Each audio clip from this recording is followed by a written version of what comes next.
So a few months ago, I published this video where I explain how I use Anki for language learning, and since then, that video has gotten many views up to the point to becoming the most popular video of this channel. Yet, today I'm here to admit that most of the things that I say there are things that I don't apply to my language learning anymore. Although I was a fan of using Anki for language learning back then, a few months ago, now that is not the case anymore. So in today's video, I'd like to talk a little bit about this, about why I decided to stop using Anki for language learning and what I'm doing instead. So for those of you who don't know me, I'm Julian, and in this channel I make videos about language learning. So firstly, let's briefly recap what Anki is, how you can use it for language learning, and what it is that I say in that other video. So Anki is this app you can use in order to create your own flashcards in order to try to memorize vocabulary. That is, you can create, for instance, cards where you have a word in your target language on the front of the card, and then on the back of the card you have sort of the answer in your mother tongue or in English. So you can use this deck of cards you create in order to go over lists of vocabulary, and sort of with every card you can try to recall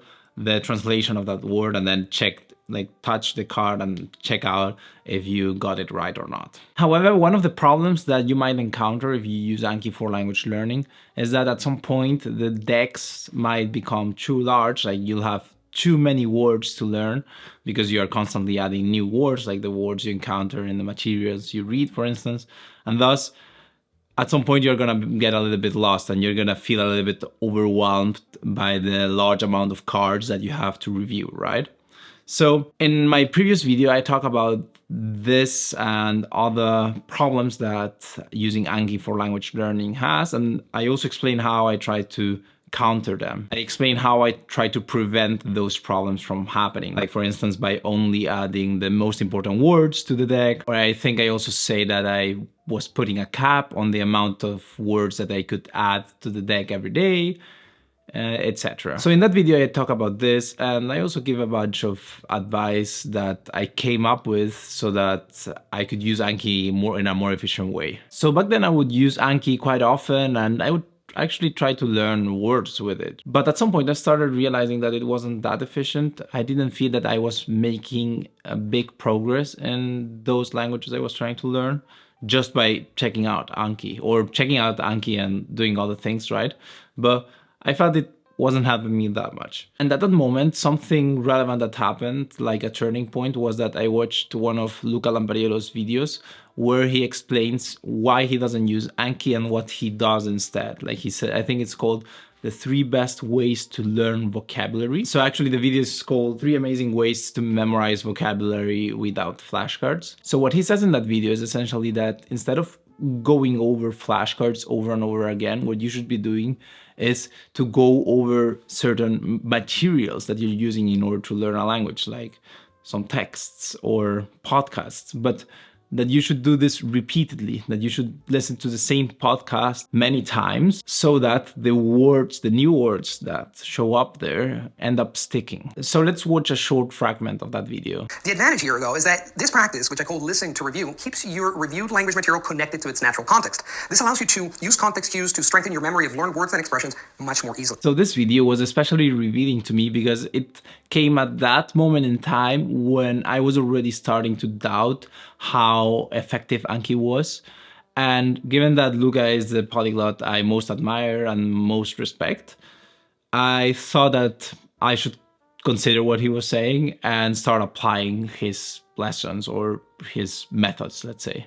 So what I did then was to just stop using Anki whatsoever and try to consume content instead, right? I did exactly what he was doing. But when doing this, I was trying to pay a special attention as to which videos I felt were the most useful ones, or like which podcasts were the most useful ones. And then I would try to gather them together, put them together in the same list.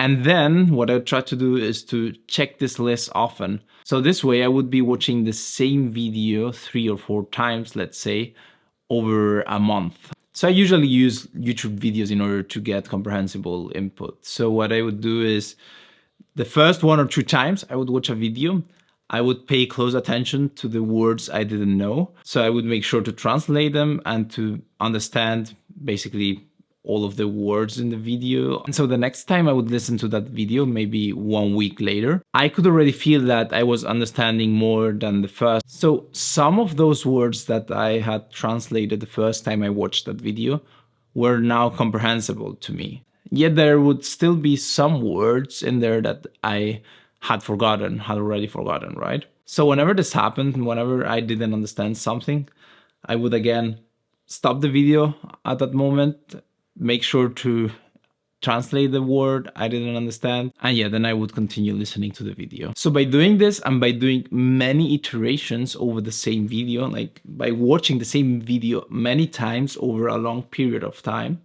I felt I started understanding more and more and learning more and more words. And this quick progress I was making with this method is something I didn't really feel when I was using Anki. Yet note that the two methods, like Anki and watching the same content over and over again, are sort of similar in the sense that what you're doing is exposing yourself to the same words over and over again, but using spaced repetition, right? The thing is, when you use this latter method, like when you expose yourself to the actual content, what you're doing is you're seeing the word in the context, right? In the language. Whereas if you use Anki, you just see the word isolated from the context, even if you use examples, which is something I talk about in my other video, right? So yeah, I just wanted to point out this similarity that you can find between these two methods. So the two methods are similar, but at the same time, in the one, you get way more exposure to comprehensible input than in the other. All right, having said this, let's move on to briefly talking about the three main reasons I believe Anki is not as effective, or at least why it didn't work out that well for me. And so I believe that the main problem with Anki is that it becomes boring after a while. So going over the deck of cards and trying to memorize vocabulary and try to do it every day, because if you don't do it every day, then the cards start accumulating. So you're sort of forced to be very consistent with it. Like all of this consistency is, in my opinion, prone to be broken at some point, just because it's very likely that at some point you are just gonna miss a day, and then that might turn into 2 days. And since you weren't enjoying the process that much from the beginning, like it's likely that you start to postpone the next iteration you do with Anki, and that you start using it less and less, right? Whereas if you're watching some piece of interesting content, even if you have to do this many times over a period of time, yet this is still probably gonna be more interesting for you to do than to go over lists of vocabulary, right? Because you have probably already selected content that is either entertaining or content that you're interested in it. Like at least that's what you should be doing in order to be motivated to get comprehensible input in that language. So even though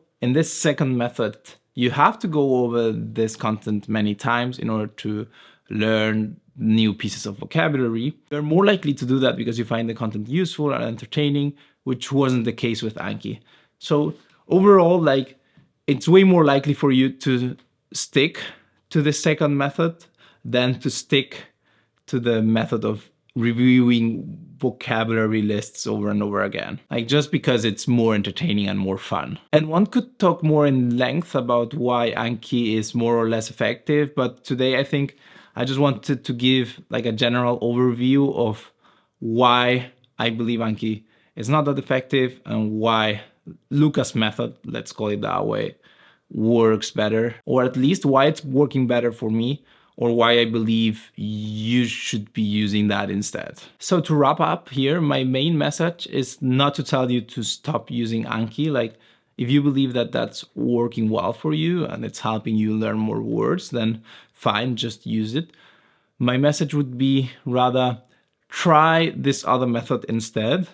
Try watching videos repeatedly over a long period of time, because I believe A, it's gonna help you learn vocabulary faster, and B, it's gonna be less boring and more entertaining than going over lists of vocabulary. So yeah, just try that out maybe for 1 or 2 months and see how that compares to what you were doing before. I mean, by the end of the day, there might be an important reason as to why the big names of the YouTube polyglot sphere, like Luca, Steve Kaufmann, and so on, are not using Anki, but rather focusing on comprehensible input. So yeah, try that out, see how it goes, and let me know about it on the comments below.